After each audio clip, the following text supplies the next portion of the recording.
من الشیطان الرجیم بسم اللہ الرحمن الرحیم الحمد للہ رب العالمین والصلاة والسلام علی اشرف الانبیاء والمرسلین وعلى آلہ الاطیبین الاطہرین لا سیما بقیت اللہ فی الارضین روحی وارواح العالمین لہ الفدا واللعنۃ الابدیۃ علی اعدائهم من الآن الى قیام یوم الدین اما بعد فقد قال الله تبارك وتعالى في كتابه المجيد وفرقانه الحميد وقوله الحق اعوذ بالله من الشيطان الرجيم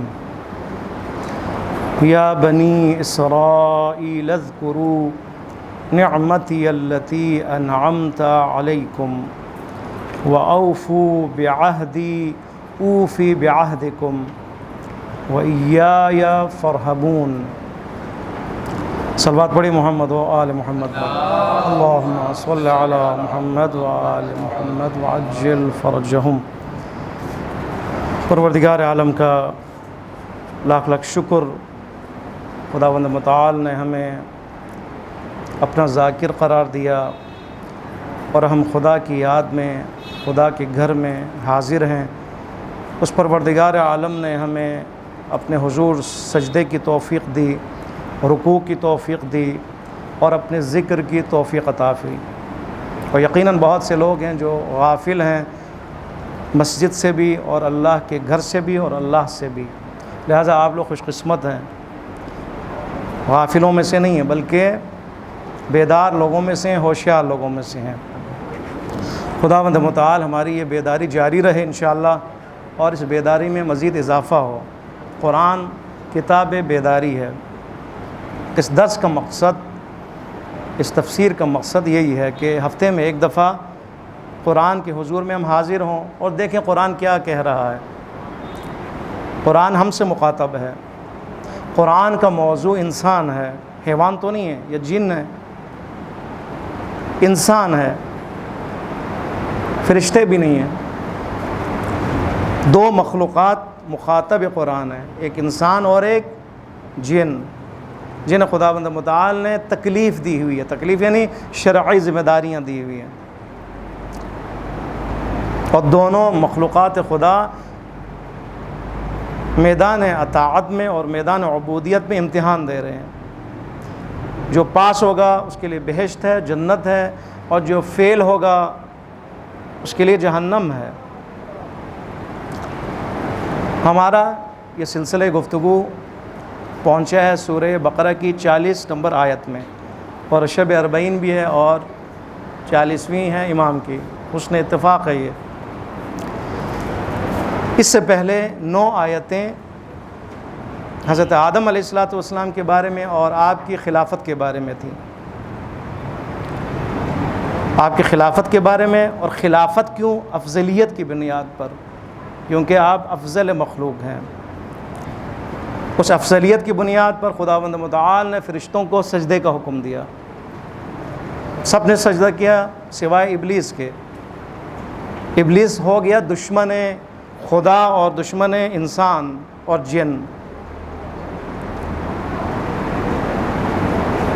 دھوکہ دیا، آدم علیہ السلام اور حضرت حوا سلام اللہ علیہا کو نکال دیا، نکل گئے جنت سے، پہنچ گئے زمین پر۔ پروردگار عالم نے فرمایا کہ تمہارے لیے زمین اس کے بعد مسکن ہے، رہائش گاہ ہے، لیکن یہاں پر ہمیشہ حق و باطل کے درمیان میں جنگ ہوگی۔ یہ فرشتہ، یہ شیطان جو جنت میں داخل ہوا، بہکایا اور تمہیں خارج کیا اور نکال دیا، یہی شیطان زمین پر بھی رہے گا، اور اس نے وعدہ کیا ہوا ہے لَأَقْعُدَنَّ، میں بیٹھوں گا صراط مستقیم میں۔ اللہ سے وعدہ کیا ہوا ہے، اللہ نے مہلت دی، میں صراط مستقیم میں بیٹھوں گا، میں دائیں بائیں انسان کے آؤں گا، میں آگے پیچھے آؤں گا، قرآن کی آیت ہے، اور اس انسان کو بہکاؤں گا، اے خدا تیرا دشمن بناؤں گا، اس لیے کہ تو نے مجھے دھتکار دیا ہے، اپنی بارگاہ سے نکال دیا ہے۔ جب میں تیرا دشمن اور تو میرا دشمن، تو سب تیرے دشمن ہوں گے۔ شیطان کی دشمنی یہ ہے۔ خداوند متعال نے شیطان کو نکال دیا، یہ دشمن بن گیا. اب یہ ہر انسان کو نکالنے کے در پہ ہے.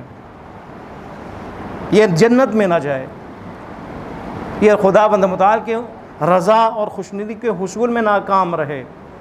یہ جنگ ہے, اور ہم اس جنگ کے کیا ہیں؟ مجاہد ہیں. اس میدان میں ہم سب یہاں پہ موجود ہیں, مشترک ہیں, ہم سب شریک ہیں.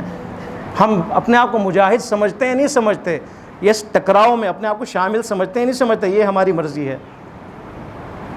اگر ہم سمجھتے ہیں کہ اس پیکار میں ہم شریک ہیں حق اور باطل کی, تو یقیناً ہم میں جہاد کریں گے. اگر ہم اس پیکار اور اس جنگ سے غافل ہیں تو ہم شکست کھا جائیں گے.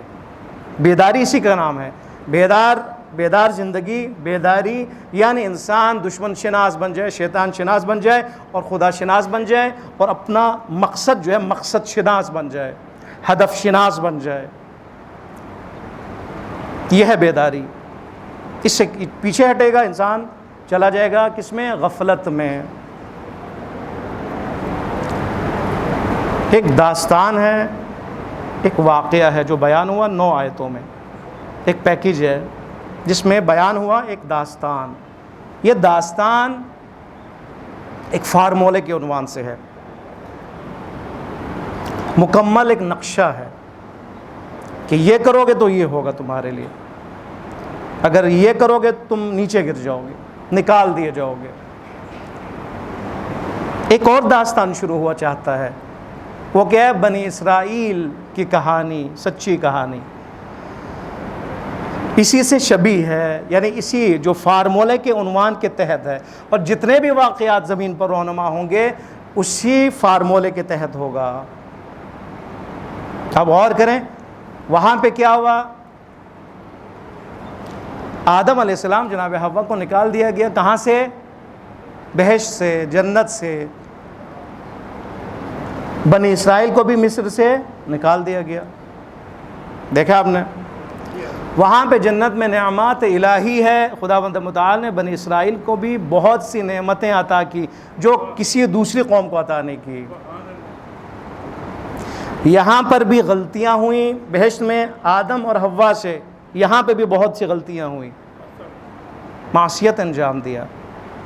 ابھی آپ کو بتائیں گے کہ وہ عہد جو باندھا تھا خداوند متعال کے حضور, وہ توڑ دیا گیا. غلطیاں ہوئیں یہاں پر, اور غلطیوں کے بعد وہاں پہ توبے کا دروازہ کھلا, نجات حاصل کیا. یہاں پر بھی پروردگار عالم نے حضرت موسیٰ علیہ السلام کے ذریعے سے ان کو بھی نجات دی. اب دیکھیں شبیہ ہیں یہ دونوں. اگر اوورآل اگر آپ دیکھیں اس فارمولے کے تحت ہے. اور آج بھی اگر ہم اپنے واقعات کو اگر ہم ذہن میں رکھیں, ہر قوم اپنے قوم ہونے کی حیثیت سے, ملت ہونے کی حیثیت سے, امت رسول ہونے کی حیثیت سے اگر ہم دیکھیں تو یہی اسی فارمولے کے تحت ہوگا. اور ہم اپنے آپ کو پرکھیں کہ ہم کہاں پہ ہیں, آیا فرعون کی طرف ہیں یا ہم موسیٰ کی طرف ہیں, نعوذ باللہ یزید کی طرف ہیں یا حسین کی طرف ہیں, نمرود کی طرف ہیں یا ابراہیم کی طرف ہیں. دشمن کی طرف ہو تو گرا دیے جائیں گے, نعمتیں چھن جائیں گی. لیکن اگر حجت خدا کے ساتھ ہو تو خدا کی مدد شامل حال ہوگی, نجات حاصل کریں گے. یا بنی اسرائیل, اے بنی اسرائیل. آیت نمبر 40, اے بنی اسرائیل. بنی اسرائیل یعنی اے اسرائیل کی اولاد. اب اسرائیل کسے کہتے ہیں؟ اسرائیل حضرت یعقوب کا لقب ہے عبری زبان میں. اسرائیل حضرت یعقوب کا لقب. اسرائیل اور بنی یعنی اولاد, یعنی حضرت یعقوب کی اولاد کو بنی اسرائیل کہا جاتا ہے.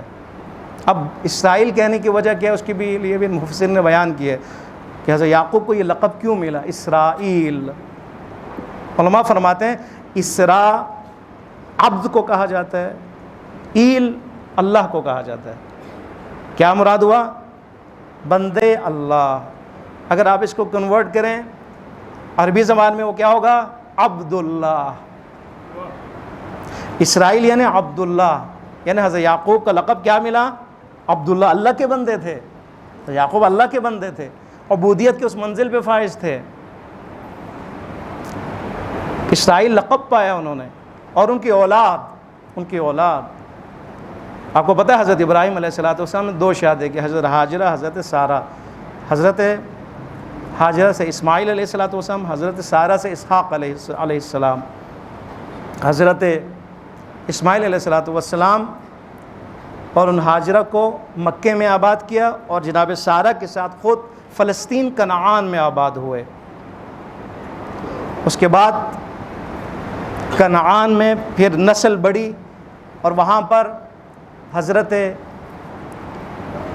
یعقوب علیہ السلام، حضرت اسحاق کے بعد حضرت یعقوب سلام علیہ، پھر اس کے بعد حضرت یوسف. اس کے بعد ان کے 12 بیٹے تھے حضرت یعقوب علیہ السلام کے. حضرت یوسف سمیت سب سے چھوٹے حضرت یوسف علیہ السلام تھے. 12 بیٹے، 12 قبیلے. ان 12 قبیلوں کو اسرائیل کا نام دیا گیا. بنی اسرائیل یعنی اولاد یعقوب، یعنی 12 اولاد کے سلسلے کو بنی اسرائیل کہا جاتا ہے. ان 12 بیٹوں سے جو نسل وجود میں آئی، اس نسل کے اندر 600 نبی موجود تھے. 600 نبی، بعض کہتے ہیں 4000 نبی بنی اسرائیل میں تھے. 4000 ان 12 بیٹوں کے اس بطن سے ہے. انہیں میں جو ہے حضرت ایوب ہے، انہیں میں حضرت داؤد ہے، حضرت سلیمان ہے، حضرت موسیٰ ہیں، حضرت زکریا ہیں. یہ سارے بنی اسرائیل کے ہیں. حتیٰ کہ حضرت عیسیٰ علیہ السلام بھی بنی اسرائیل سے ہیں. آپ کو پتہ چلا، یعنی حضرت یعقوب سے یہ سلسلہ شروع ہوا. رسول اللہ سے پہلے جو نبی تھے، اولو العزم پیغمبر تھے، وہ سارے بنی اسرائیل کے تھے. اور بعد میں رسول خدا صلی اللہ علیہ وآلہ وسلم حضرت اسماعیل کی نسل سے تھے. حضرت اسماعیل، باقی سارے حضرت اسحاق کی نسل سے. یہ ہے بنی اسرائیل. ان سے مخاطب ہے، یا بنی اسرائیل، اے بنی اسرائیل، اے اسرائیل کی اولاد ہو، اے یعقوب کی اولاد ہو. اذکرو، یاد کرو، یاد کرو، بھولنا مت. نعمتی، میرے اس نعمت کو، انعمت علیکم، وہ نعمتیں جو تمہارے اوپر میں نے نازل کی، جو تمہیں وہ نعمتیں دی، اس نعمتوں کو یاد کرو. ان نعمتوں کو یاد. وہ نعمتیں کیا ہیں؟ سب سے بڑی نعمت 600 نبیوں کا آنا تمہاری تبلیغ کے لیے. اس سے بڑی نعمت ہے؟ یا بعض کے بقول 4000 نبیوں کا آنا تمہاری تبلیغ کے لیے.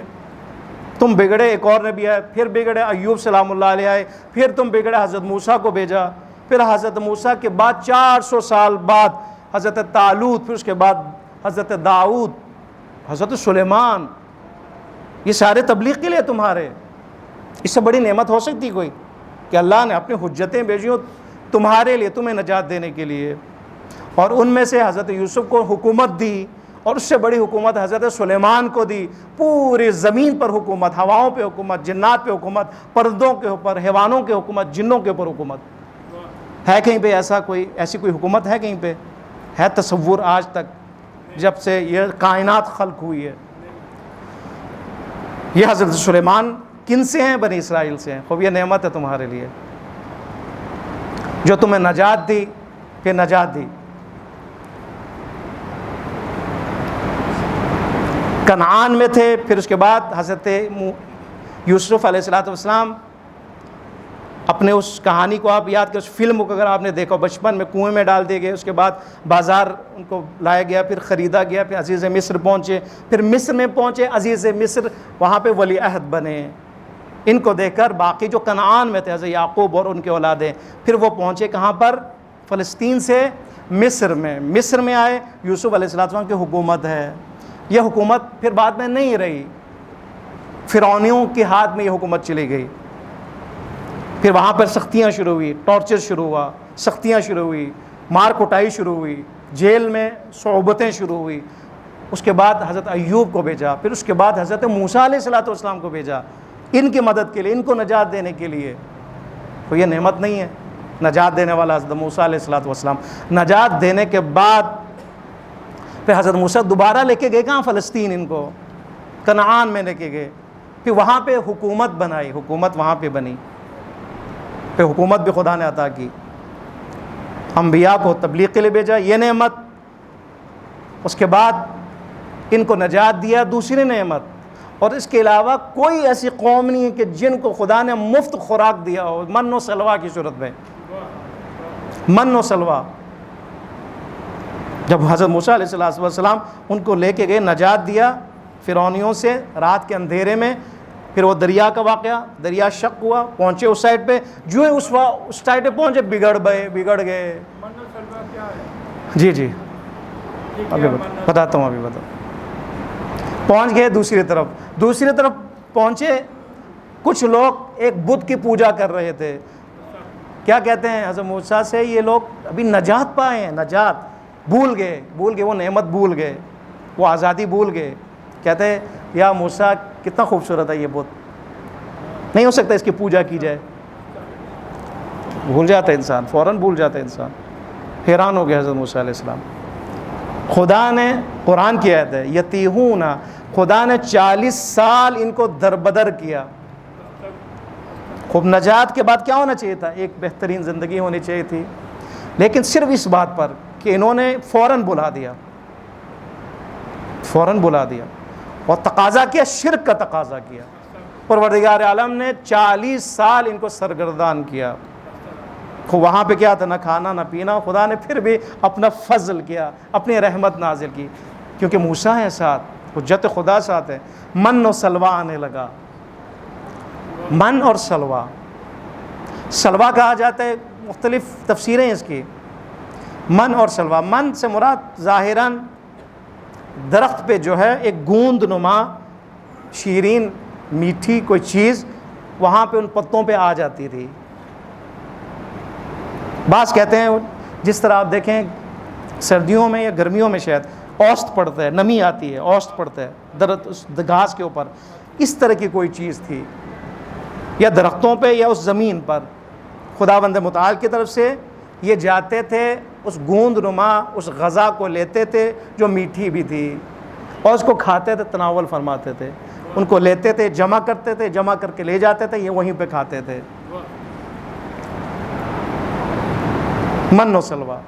یا پرندے, بٹیر ماند یا کبوتر ماند پرندے آتے تھے, خداوند متعال کے حکم سے آتے تھے, یعنی 3-4 فٹ کے فاصلے پر اڑتے تھے, اور یہ ان کو پکڑتے تھے, پکڑ کے ان کو کھاتے تھے. یعنی ان پرندوں کو بھی ان کے دسترس میں دیا گیا تھا. مفت غذا آنا اور ان کا کھانا, اس گوند نما اس غذا کا درختوں کے پتوں پہ لگنا ایٹومیٹکلی خدا کی قدرت سے, اور بغیر کچن کے, بغیر پکائے کھانا, کہیں بھی نہیں ہے یہ. پھر انہوں نے بعد میں قرآن نے کہا, شکایت کی, خدایا یہ کب تک ہم کھاتے رہیں گے, ہم تو تھک گئے ہیں, ہمارے لیے کچھ پیاز اور بصل اور یہ ساری چیزیں قرآن میں ہے نا, تھوم ہمیں چاہیے, سبزیاں ہمیں چاہیے, ہمیں کھیرا چاہیے, ہمیں جو ہے وہ پیاز چاہیے, یہ چیزیں ہمیں چاہیے کہ ہم کچن سنبھالیں, یہ مفت کا کھانا ہمیں پسند نہیں ہے. پھر خدا نے کہا ٹھیک ہے کوئی مسئلہ نہیں, اب تمہارے لیے کچن, خود بو, خود کاٹو, خود کھاؤ, آزادی ہے, دالیں کھاؤ, دال کا بھی تذکرہ ہے. یہ نعمتیں ہیں, یہ نہیں یہ نعمتیں. فرمایا یا بنی اسرائیل, اے بنی اسرائیل, اذکروا نعمتی, میرے اس نعمتوں کو یاد کرو, التی انعمت علیکم, جسے تمہارے اوپر میں نے نازل کی ہے, یہ نعمتیں تھی تمہاری. وَأَوْفُوا بِعَهْدِي, نعمتیں دینے کے بعد ایسے نہیں ہے نعمتیں بغیر شرط و شروط کے ہوں. خداوند متعال نعمت دیتا ہے اور ساتھ کچھ دیتا بھی, شرط بھی رکھتا ہے. مفت دیا ہے لیکن شرط ہے اس کے ساتھ, وہ شرط کیا ہے, عہد خدا ہے. بنی اسرائیل نے خدا سے عہد باندھا ہوا تھا. اب دیکھیں کہاں پہ, سورہ بقرہ 83 اور 84 آیت میں اس کا ذکر ہے. تقریباً سارے عہد 12 عہد باندھے تھے, 12 عہد, 12 وعدے کیے تھے. ان میں سے اکثر اس آیت 2 آیتوں میں ہے. اب دیکھیں وَإِذْ أَخَذْنَا أَعُوذُ بِاللَّهِ مِنَ الشَّيْطَانِ الرَّجِيمِ وَإِذْ أَخَذْنَا مِيثَاقَ بَنِي اسرائیل, اس وقت کو یاد کرو کہ جب ہم نے بنی اسرائیل سے عہد لیا, وعدہ لیا. کیا وعدہ ہے؟ لا تعبدون الا اللہ, صرف اللہ کی عبادت کرنی ہے. وبالوالدین احسانا, والدین کے ساتھ احسان کرنا ہے. والدین کا تذکرہ ہے وہاں پر اس عہد میں. وذی القربى والیتامى والمساکین, ان کے ساتھ احسان کرنا ہے. رشتہ داروں کے ساتھ، یتیموں کے ساتھ، مسکینوں کے ساتھ احسان کرنا ہے تم نے. رشتہ داروں کا تذکرہ ہے، یتیموں اور مسکینوں کا تذکرہ ہے. وقولوا للناس حسنا، لوگوں کے ساتھ اخلاق سے پیش آنا ہے، بد اخلاقی نہیں کر رہی. اقیموا الصلاۃ، نماز قائم کرنی. وآتوا الزکوٰۃ، زکوٰۃ تم نے دینا ہے. اس کے بعد آگے جا کے لا تسفکون دماءکم، خون خرابہ نہیں کرنا.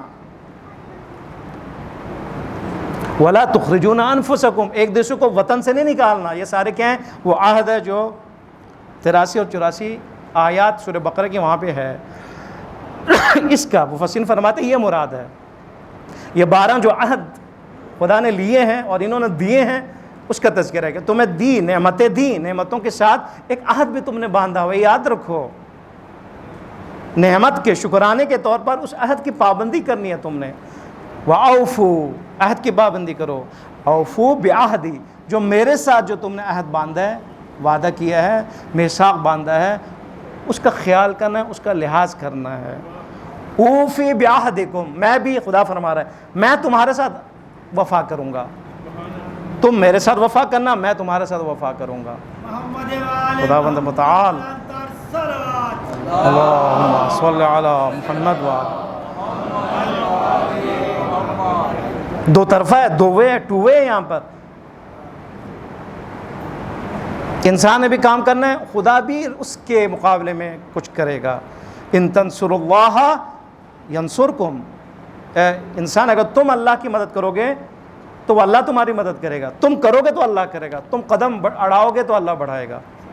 پیچھے ہٹو گے تو خدا بھی پیچھے. لیکن تم اگر آگے بڑھے تو خدا 10 قدم آگے بڑھے گا. خدا 10 قدم آگے بڑھے گا. اپنا عہد جو لیا ہے اور دیا ہے اس کے اوپر قائم رہنا ہے. نعمتوں کو یاد کرنا ہے. اتنی بڑی نعمتیں خداوند متعال کے احسان، دشمنوں سے تمہیں بچائے ہیں. جہنم میں جا رہے تھے، انبیاء کے ذریعے تمہاری ہدایت کی ہے. دنیا میں بھی نجات، آخرت میں بھی نجات. اس سے بڑی نعمت. لیکن اس کے مقابلے میں جو عہد باندھا ہے اس عہد کو تم نے پورا کرنا ہے. بس اس کا مطلب یہ ہے کہ نعمتوں کے مقابلے میں نعمت بغیر شرط و شروط کے نہیں ہے. خدا کی نعمتوں کے ساتھ عہد ہے. ہمارے لیے بھی یہ ہے، ہمارے لیے بھی یہ ہے. اور اس عہد کے بعد خدا بند متعال کیا فرمایا؟ ایّایا فرحبون. 3 چیزیں ہیں، 3 دستور ہیں بنی اسرائیل کے لیے خدا بند متعال کی طرف سے. 3 آرڈرز ہیں خدا بند متعال کی طرف سے. پہلا آرڈر کیا ہے؟ میری نعمتوں کو بھولنا مت. اے انسان، چاہے وہ بنی اسرائیل ہو، چاہے وہ کہو امت رسول خدا ہو، جو بھی ہو، 3 چیزیں یاد رکھنے، 3 کام یاد رکھنے، ورنہ غافل ہوگے. پہلا کیا ہے؟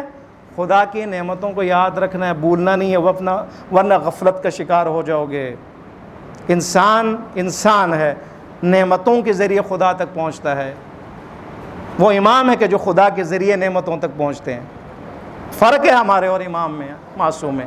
ہم نعمتوں کو دیکھ کر خدا تک جاتے ہیں، اور وہ ہستیاں وہ ہیں کہ جو خدا کی ذات کے معرفت کے ساتھ نعمتوں کی طرف آتے ہیں، معرفت لے کے آتے ہیں.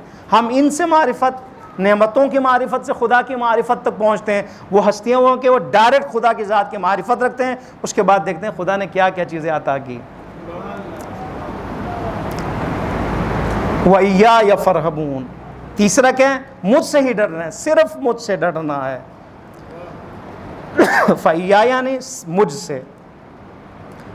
البتہ یہ قوانین نحوی و صرفی ہے. صرف کا معنی ہے صرف مجھ سے ڈرنا ہے. اور اس کے لیے ہم دعا کرتے ہیں، ایاک نعبد و ایاک نستعین. ہم صرف تجھ سے مدد مانگتے ہیں، ہم صرف تیری خوف رکھتے ہیں. مدد کرنے والا تو ہے، تیری ذات ہے. 3 چیزوں کا تعلق آپس میں ہے. نعمتوں کو یاد کرنا ہے، نعمتیں بغیر شرط و شروط کے نہیں ہیں. اور وہ کیا ہے؟ عہد کی پابندی ہے. اور یہ عہد اتنا مشکل ہے کہ اس عہد کے لیے، اس عہد کو پورا کرنے کے لیے بہت سے دلدل آئیں گے تمہارے لیے. خوف آئے گا، خوف کا زمانہ آئے گا. دشمن تمہارے سامنے ہوں گے، تمہارے خواہشات تمہارے سامنے ہوں گی. تمہارا نفس کے اندر جو طغیان ہے وہ طغیانی کرنے لگے گا، وسوسہ دینے لگے گا. شیطان کے حملے ہوں گے، شیطان کے اشارے ہوں گے. وہاں پہ تمہارا عہد خطرے میں ہوگا.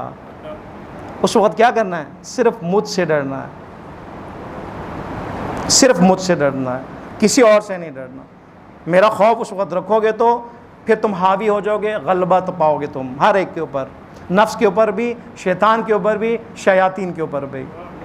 کتنا خوبصورت 40 نمبر آیت، پیغام ہے پروردگار عالم کی طرف سے، ہے بنی اسرائیل کے لیے لیکن ہے ہمارے لیے بھی۔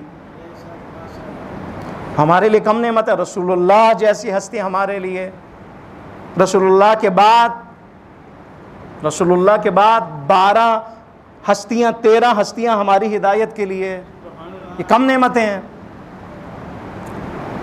جنہوں نے جان دی ہمارے لیے، خون دیا ہمارے لیے، زندانوں میں گئے ہمارے لیے، زہر کھانا پڑا ہمارے لیے، تلوار سے گردنیں کٹی ہمارے لیے۔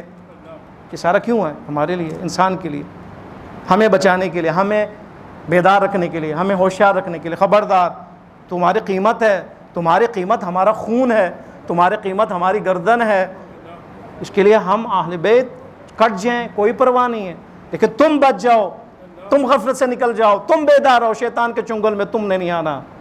یہ ہے، اتنی قیمتی ہم ہیں، اس قیمت کا خیال رکھیں۔ ہم رونا ہے، ہم نے ٹھیک ہے رونا ہے، وہ ایک فطری چیز ہے، ہمارا تعلق ہے، عقیدتی ہے، حساسیتی ہے، سارا ہے، لیکن آیا صرف اسی بات پر ہم نے رونا نہیں، ہم نے رونا اس لیے بھی کہ ہم دور ہو گئے، ہم نے رونا اس لیے بھی ہے کہ ہم نے عہد باندھا تھا اس سے دور ہو گئے۔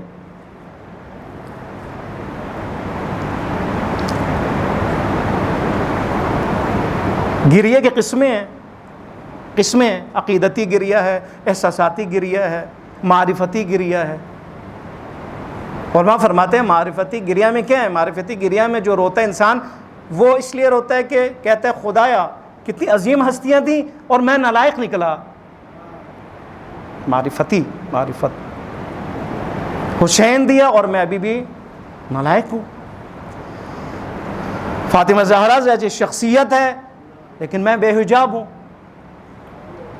مقایسہ کرتا ہے، اس میں انسان مقایسہ کرتا ہے، یعنی وہ میری ہدایت کے لیے اور میرا کیا، میری کیا حیثیت ہے، ابھی روتا ہے۔ یہ گریہ ہے، گریہ کی ایک قسم یہ ہے، یہاں پہ گریہ کرنا چاہیے ہمیں۔ یہ اتنی نعمتیں دی لیکن میں کہاں پہنچا، میں کہاں پہ ہوں، گناہ کے دلدل میں ہوں، شیطان کے اشاروں میں فوراً چلا جاتا ہوں، شیطان سے ٹکراتا نہیں ہوں بلکہ شیطان کی طرف جاتا ہوں۔ فرق ہے یہ نہیں، وہ لوگ جو شیطان سے ٹکراتے ہیں مجاہد ہیں، جو جاتے ہیں وہ کون ہیں؟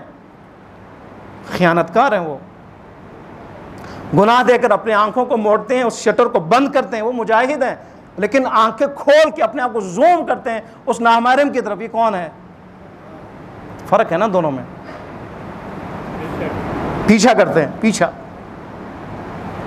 اور وہ ہیں کہ جو ہٹ جاتے ہیں، فرار کرتے ہیں، نکل جاتے ہیں، بھاگ جاتے ہیں۔ اعوذ باللہ من الشیطان الرجیم، ان کے ورد زبان ہوتی ہے، خدا کے پناہ میں جاتے ہیں۔ خدایا برا زمانہ آ گیا ہے، بازار ہے، پارک ہے، گلی ہے، کوچہ ہے، مارکیٹ ہے، خدایا مجھے بچا۔ پروردگار بچاتا ہے۔ اگر آپ ایک اندر سے آپ کی آواز اٹھے کہ خدایا بچا، لیکن شیطان اجازت نہیں دیتا، فوراً گناہ میں لے جاتا ہے۔ اسی لیے فکر کی جو اہمیت وہی ہے کہ گناہ سے پہلے فوراً 1 سیکنڈ کے لیے فکر کرو کہ میں کہاں پہ ہوں، میں کون ہوں، میری ذمہ داری کیا ہے، میں کن کی امت ہوں، میرے لیے کیا کیا قربانیاں دی گئی ہیں۔ یہ 1 سیکنڈ، 2 سیکنڈ، 4 سیکنڈ کے لیے انسان تھوڑا سا بھی کرے، فکر کرے، سوچے، گناہ سے وہ نکل جاتا ہے۔ اسی لیے اسی فکر کی اہمیت ہے۔ معصوم فرماتے ہیں 70-60 سال کی عبادت سے 1 سیکنڈ کی فکر افضل ہے۔ کیوں افضل ہے؟ سوچا کہ بھی آپ نے 70 سال بغیر فکر کے رہا ہے، 70 سال کسی نے اس کو جھنجھوڑا نہیں ہے، لیکن 1 سیکنڈ نے اس کو جھنجھوڑ دیا ہے، 1 منٹ نے اس کو جھنجھوڑ دیا، بس یہ زیادہ ہے، افضل ہے۔ یہ حضرت حور علیہ السلام دشمن کے لشکر میں تھے، کیا ہوا؟ تھوڑی سی فکر کی، آوازیں آئیں، گریہ کی آوازیں آئیں، العطش کی آوازیں آئیں، اس آواز نے فکر پر مجبور کیا۔ آج ٹھیک ہے العطش کی آوازیں نہیں ہیں، لیکن بہت سی آوازیں ہیں۔ النجات کی آوازیں ہیں، الفساد کی آوازیں ہیں، ہے یا نہیں ہے؟ فحشا کی آوازیں ہیں، دشمن کی آوازیں ہیں، بد اخلاقی کی آوازیں ہیں، میڈیا ہے، سوشل میڈیا ہے، موبائل ہے، فساد ہے، سب کچھ ہے۔ یہ ہمیں آوازیں دے رہی ہیں کہ تم بڑے خطرے میں ہو، احتیاط کرو۔ آج کی آیت میں یہ درس ہے، خداوند متعال بنی اسرائیل سے فرما رہا ہے کہ یاد کرو اے بنی اسرائیل۔ ہم اس کو کیا کرتے ہیں؟ عام کرتے ہیں۔ اے انسان، اذکروا نعمتی اللتی، میرے اس نعمت کو یاد کرو جو میں دی ہیں تمہیں، ہر زندگی میں دی ہیں۔ بہترین والدین دیے ہیں، بہترین ماں باپ دیے ہیں، بہترین بہن بھائی دیے ہیں، بہترین مکتب دیے، بہترین مذہب دیے، بہترین ہستیاں دی ہیں، معصوم ہستیاں دی ہیں، سارا تجھے دی ہے، عقل دی ہے، شعور دی ہے، بصیرت دی ہے۔ کیا کرو؟ یہ ساری نعمتیں ہیں، میرے عہد کا خیال رکھنا، میرے عہد کا خیال رکھنا۔ امام سے جو عہد کیے، دعائے عہد پڑھا کرے، ہر روز پڑھا کرے۔ دعائے عہد ایک مومن کی نشانی ہے، منتظر کی نشانیوں میں سے۔ اگر ہم دعائے عہد نہیں پڑھے تو ہم منتظر نہیں ہیں۔ ہر روز امام کے ساتھ عہد کی دعا ہے، اس کو پڑھیں، اس کا ترجمے کو پڑھیں، تاکہ آپ کو پتہ چلے کہ میرے اور امام میں کیا تعلق ہے اور کیا تعلق ہونا چاہیے۔ اس کے بعد کیا کریں؟ اس عہد کی پابندی کریں۔ اس عہد کی پابندی مشکل مرحلہ ہے۔ بہت سے دشمن ہیں جو تمہیں خوف میں مبتلا کریں گے، بہت سے لوگ ہیں تو تمہیں لالچ دیں گے، اپنی طرف جذب کریں گے، لیکن تم نے کیا کرنا ہے؟ بغیر خوف و خطر کود جانا ہے اس عہد کی پابندی کے لیے، اور بن جاؤ گے کیا؟ تم انسان بن جاؤ گے، تم بن جاؤ گے منتظر امام بن جاؤ گے، تم بن جاؤ گے ناصر حسین بن جاؤ گے، تم سب کچھ بن سکتے ہو۔ وہ جاری ہے، وہ جنگ جاری ہے ابھی بھی۔ خداوند متعال کی بارگاہ میں ہم دعا کرتے ہیں، پروردگار عالم